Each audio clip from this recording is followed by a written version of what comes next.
Halo Kak, saya Sarfasti Utomo dari TIKK 2024. Sebelumnya terima kasih telah memberikan saya kesempatan lagi dan juga saya juga sudah menerima feedback dari Bapak ya untuk mensubmit ulang terkait dengan tugas UTS. Baik, untuk tugas UTS sendiri akan saya jabarkan terkait dengan eh, jurnal yang sudah diterima, yaitu Economic Flexibility Design in Strategic Production Planning using Real Option Valuation. Nah, untuk jurnal sendiri ini didasarkan pada ketidakpastian dalam parameter perencanaan produksi, strategis, serta mempertimbangkan kapasitas produksi itu sendiri. Nah, latar belakangnya ini sebenarnya latar belakang dari ketidakpastian ini ada dua faktor, yaitu faktor eksternal dan faktor internal. Sebagai contoh untuk faktor eksternal sendiri, yaitu terkait dengan COVID yang berdampak pada supply chain itu sampai 88%.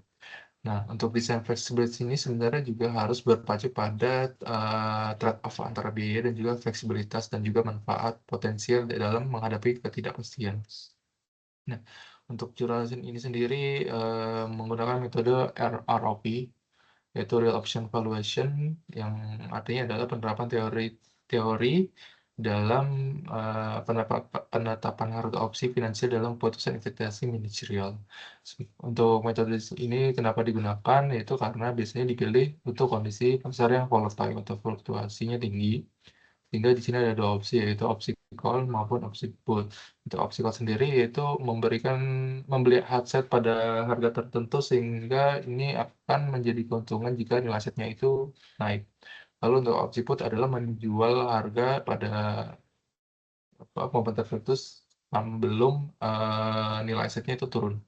Sehingga di situ kita bisa mendapatkan margin atau keuntungan.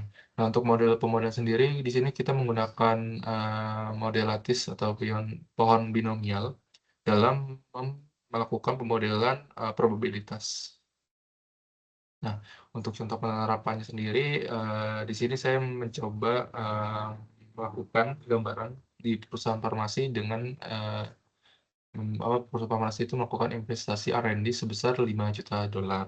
Dengan NPV tradisional, jika proyeksi kasnya rendah, proyek mungkin akan ditolak. Namun dengan ROV, investasi 5 juta tersebut bisa dianggap sebagai biaya yang membeli hak guna melakukan produksi besar-besaran. Nah, untuk di sini biasanya ada dua opsi. Bisnis akan melakukan ekspansi apabila risetnya itu sukses, dan bisnis akan melakukan kerugian apabila apa namanya proyek seni itu terhenti atau gagal total. Nah, optimalisasinya ini dalam ROV itu sendiri sebenarnya bisa digunakan dalam melengkapi kekurangan dari metode discounted cash flow yang sering dianggap terlalu kaku karena misalnya keputusan investasi hanya dilakukan sekali di awal atau one time.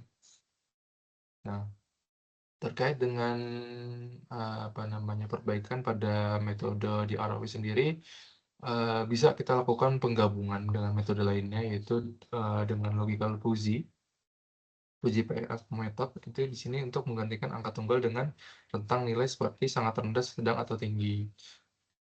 Lalu perbaikan lainnya juga kita bisa memanfaatkan machine learning dalam melakukan beberapa pemodelan yang lebih kompleks dan juga melakukan estimasi terhadap nilai opsi dan juga mampu menganalisa banyak variabel. Nah, pada dasarnya dari judul ini kita bisa mempelajari ROV dalam pemodelan bisnis, di mana kita bisa menggunakannya dari segi volatile yang sangat tinggi. Mungkin dari saya itu saja. Terima kasih atas kesempatannya, Pak.